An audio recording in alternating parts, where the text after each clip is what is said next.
तो जैसा कि लास्ट एपिसोड में हमने देखा था, जो हेवनली स्वॉर्ड्स एक्ट का मास्टर होता है वो शायर की बॉडी को बाहर निकाल लेता है और उसकी बॉडी को बाहर निकालने के बाद वो वहाँ पर जो ब्लड डीमन टेक्निक होती है उसे एक्टिवेट करने लगता है। और उस टेक्निक को एक्टिवेट करते हुए जो साइड मास्टर होता है वो अपने मन में सोचता है कि शायर की पावर अभी इतनी ज़्यादा नहीं है, तो इससे जो ब्लड क्रिस्टल बनेगा वो इतना पावरफुल नहीं होगा, तो इसीलिए मुझे इसे पहले प्रोफाउंड रियलम पर ब्रेक थ्रू कराना होगा। जिसके लिए यहाँ पर जितने भी डिसाइपल मौजूद है, मैं इन सभी की जो ब्लड एनर्जी है उसे एब्जॉर्ब कर जो शायर है उसकी बॉडी के अंदर डाल दूंगा, जिस कारण शायर प्रोफाउंड रियलम पर ब्रेक थ्रू कर जाएगी और इसके बाद इसकी बॉडी के अंदर से ब्लड क्रिस्टल को निकाल कर उसके बाद में भी ब्रेक थ्रू कर जाऊंगा। जिसके बाद अब हम स्वॉर्ड एम्प्रेस सेक्ट के डिसाइपलों को देखते हैं, जो कि शो ओवर चिल्लाते हुए बोलते हैं कि 1 मिनट रुको, आखिर हमारे सेक्ट के अंदर क्या हो रहा है। तभी दूसरा शो होते हुए बोलता है कि ये तो ब्लड क्यों आई है, लगता है कि किसी ने हमारे सेक्ट के ऊपर हमला कर दिया। जो उनका जो एक और डिसाइपल होता है उसका ध्यान साइड मास्टर के ऊपर चला जाता है और वो साइड मास्टर की तरफ देखते हुए बोलता है कि 1 मिनट रुको, वो देखो जो साइड मास्टर है वो इसी टेक्निक का यूज कर रहा है। इसका मतलब अभी तक यहाँ पर जो कुछ भी हो रहा था उसके सब के पीछे साइड मास्टर का ही हाथ था। और उस बंदे के इतना बोलते के साथ ही अब जो उसका ब्लड होता है वो उसकी बॉडी से बाहर निकलना शुरू हो जाता है, जो देखकर जो दूसरे डिसाइपल होते हैं उन सभी की हालत खराब हो जाती है। और इससे पहले कि वे कुछ कर पाते उन सभी की बॉडी के अंदर से ब्लड एब्जॉर्ब होकर जो शायर होती है उसकी बॉडी के अंदर जाने लगता है। और अब इतनी सारी ब्लड क्यों है शायर की बॉडी के अंदर जाने के कारण वो प्रोफाउंड रियलम पर ब्रेक थ्रू कर जाती है, जिसे देखकर जो साइड मास्टर होता है वो खुश होते हुए बोलता है कि फाइनली मैं कामयाब हो गया, शायर ने प्रोफाउंड रियलम पर ब्रेक थ्रू कर लिया।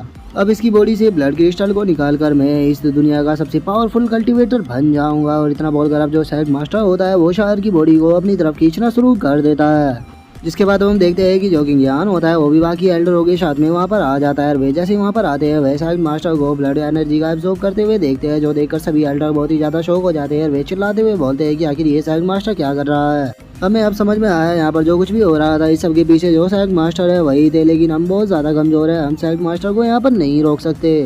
जो सुनकर अब जो फर्स्ट एल्डर होता है वो साइड मास्टर के ऊपर चिल्लाते हुए बोलता है कि ये चैन रुक जाओ, तुम एक डीमन हो, आखिर तुम ये क्या कर रहे हो। और उसके इतना बोलते के साथ ही जो एल्डर शुहान होती है वो शायर को पहचान लेती है और वो किंग यान से चिल्लाते हुए बोलती है कि एल्डर किंग यान वो देखो वो तो शायर है, और लगता है कि जो साइड मास्टर है वो उसकी बॉडी के अंदर से उसकी पावर को एब्सॉर्ब कर रहे हैं। जो सुनते के साथ ही जो किंग यान होता है वो गुस्से में साइड मास्टर की तरफ जाने लगता है और वो गुस्से में चिल्लाते हुए बोलता है कि ये चैन रुक जाओ, अगर तुम मेरे हाथों से मरना नहीं चाहते तो इस सबको अभी के अभी बंद करो।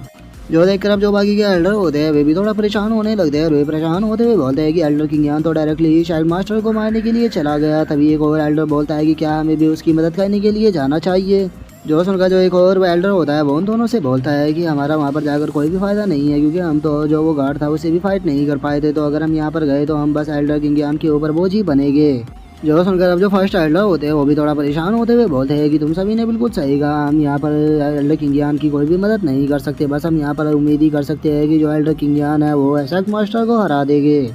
और उनके इतना बोलते के साथ ही हम एल्डर शोहान को देखते हैं, जो कि किंग यान की तरफ देखते हुए बोलती है कि किंग यान मुझे तुम्हारे ऊपर यकीन है कि तुम इस ये चैन को हरा दोगे और जो शायर है उसे भी बचाओगे। और उनके इतना बोलते हैं हम सेक्ट मास्टर को देखते हैं, जो कि शायर की बॉडी के अंदर से एक ब्लड क्रिस्टल को निकाल रहा होता है और वो उसके अंदर से एक पिल को निकाल कर खुश होते हुए बोलता है कि फाइनली मैंने इसे बना लिया। और इतना बोलते ही अब जो शायर मास्टर होता है वो डायरेक्टली उस पिल को अपने मुंह के अंदर डाल लेता है और उसे खाने के बाद वो शायर की बॉडी को नीचे फेंकते हुए बोलता है कि अब तुम मेरे किसी काम की नहीं हो, तो तुम यहाँ से जा सकती हो। लेकिन तभी जो किंग यान होता है वो एकदम से आकर शायर की बॉडी को पकड़ लेता है और वो शायर की बॉडी को पकड़ने के बाद उससे बोलता है कि शायर उठो, मैं हूँ। जो सुनकर जो शायर होती है वो भी धीरे धीरे कर अपनी आंखों को खोलने लगती है। जो देखकर जो किंग यान होता है वो शायर से बोलता है कि शायर क्या तुम मुझे सुन सकती हो। और अब किंग यान को अपने सामने देखकर जो शायर होती है वो भी रोना शुरू कर देती है और वो रोते हुए बोलती है कि ब्रदर किंग यान क्या ये आप हो। जो सुनकर जो किंग यान होता है वो मुस्कुराते हुए शायर से बोलता है कि हाँ ये मैं हूँ, मैं तुम्हारा भाई किंग यान हूँ। जो सुनकर अब जो शायर होती है वो भी काफ़ी ज़्यादा खुश हो जाती है और वो किंग यान को देखकर हंसते हुए से बोलती है कि ब्रदर फाइनली तुम मुझे मिल ही गए, अब मुझे मरने का कोई भी दुख नहीं है, क्योंकि मैंने मरने से पहले तुम्हें देख लिया। जो सुनकर जो किंग यान होता है वो शायर के हाथ को पकड़ते हुए उससे बोलता है कि पागल लड़की, जब तक तुम्हारा भाई यहाँ पर है तुम्हें कुछ भी नहीं होगा, बस तुम्हारी जो फर्टिलिटी है वो ख़त्म हो चुकी है, इसीलिए मैं तुम्हारी बॉडी को सील कर रहा हूँ और अपने भाई के ऊपर यकीन रखना, क्योंकि तुम्हारा भाई तुम्हें ज़रूर उठाएगा। जो सुनकर जो शायर होती है वो बड़े ही प्यार से किंग यान की तरफ देखते हुए उससे बोलती है कि ब्रदर मुझे आपके ऊपर यकीन है। जो सुनते के साथ ही जो किंग यान होता है वो शायर की बॉडी को सील करने लगता है, वो उसे सील करते हुए बोलता है कि सिस्टर बस तुम थोड़ी नींद लो, तुम्हारा भाई तुम्हें जल्दी ही उठा देगा। और किंग यान के इतना बोलते हैं हम देखते हैं कि शायर के फोरहेड के ऊपर एक शील लग जाती है, जिस कारण अब उसकी बॉडी के चारों तरफ एक और भी घूमने लगता है। और अब जो किंग यान होता है वो शायर की बॉडी को एल्डर शुहान को देते हुए उससे बोलता है कि तुम इसका ध्यान रखो, मैं जरा इससे निपटने के लिए जा रहा हूँ। जो सुनकर जो एल्डर शूहान होती है वो किंग यान से बोलती है कि एल्डर किंग यान आपको टेंशन लेने की कोई भी जरूरत नहीं है कि चाहे मुझे सिस्टर सायर को बचाने के लिए अपनी जान को भी क्यों ना देना पड़े, लेकिन उसके बाद भी मैं इसे कुछ भी नहीं होने दूंगी। जो सुनकर जो किंग यान होता है वो भी उसका शुक्रिया अदा कर देता है और इतना बोलकर जो किंग यान होता है वो सीधे सेल्फ मास्टर की तरफ बढ़ने लगता है और वो सेल्फ मास्टर की तरफ बढ़ते हुए बोलता है कि ये चैन तुमने मेरी सिस्टर के साथ में जो कुछ भी किया है मैं तुम्हें आज इसके बदले में जीता नहीं छोड़ूंगा, मैं तुम्हें यहाँ पर मार दूंगा। जो सुनकर अब जो वहाँ पर डिसाइबल होते हैं वे सभी काफ़ी ज़्यादा शौक हो जाते हैं और उनमें से एक शौक होते हुए बोलता है कि ओ माय गॉड, मुझे तो पता ही नहीं था कि जो हमारी सेंट है वो हमारे एल्डर किंग यान की यंगर सिस्टर है। जो सुनकर जो दूसरा डिसाइबल होता है वो पहले वाले से बोलता है कि हमने इन लोगों के सरनेम के ऊपर तो ध्यान ही नहीं दिया था, इन दोनों के सरनेम यान है तो इसका मतलब ये दोनों एक ही फैमिली से बिलोंग करते हैं। तभी जो तीसरा बंदा होता है वो भी शौक होते हुए बोलता है कि सच में यान फैमिली तो बहुत ही ज़्यादा पावरफुल होगी क्योंकि उसके अंदर दो ऐसे बंदे हैं जो कि अब एक अलग ही लेवल पर है। और उन लोगों के इतना बोलते के साथ ही अब हम फर्स्ट एल्डर को देखते हैं जो कि किंग यान की तरफ देखते हुए बोलता है कि सेंट मास्टर ने यहाँ पर जो सेंट है उसे आधा मार दिया है, इसीलिए जो किंग यान है उन्हें बहुत ही ज़्यादा गुस्सा आ चुका है, पता नहीं यहाँ पर क्या होगा। और उसके इतना बोलते के साथ ही हम देखते हैं कि जो किंग यान होता है वो सीधे सेल्फ मास्टर के सामने आ जाता है और वो सेल्फ मास्टर के सामने आते हुए उसे बोलता है कि ये चैन तुमने मेरी सिस्टर के साथ में जो कुछ भी किया है मैं तुम्हें आज जिंदा नहीं छोड़ूंगा, तुम यहाँ पर आज मरोगे।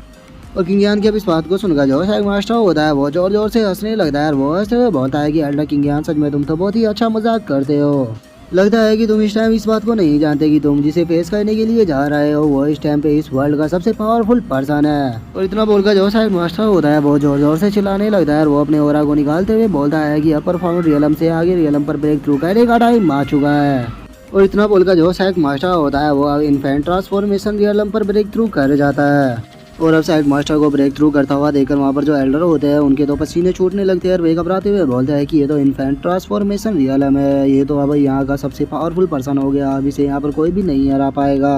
और उन एल्डरों के इतना बोलते के साथ ही हम फर्स्ट एल्डर को देखते हैं जो कि शौक होते हुए बोलता है कि गॉड क्या तुम अंधे हो चुके हो जो कि तुम इस तरह की डेविल को इतना पावरफुल होने दे रहे हो। जोश उनका जो शोहान होती है वो फुल जोश में बोलती है कि चाहे ये डेविल कितना भी पावरफुल क्यों ना हो जाए लेकिन मुझे एल्डर किंग यान के ऊपर यकीन है कि वो इसे यहाँ पर हरा ही देंगे।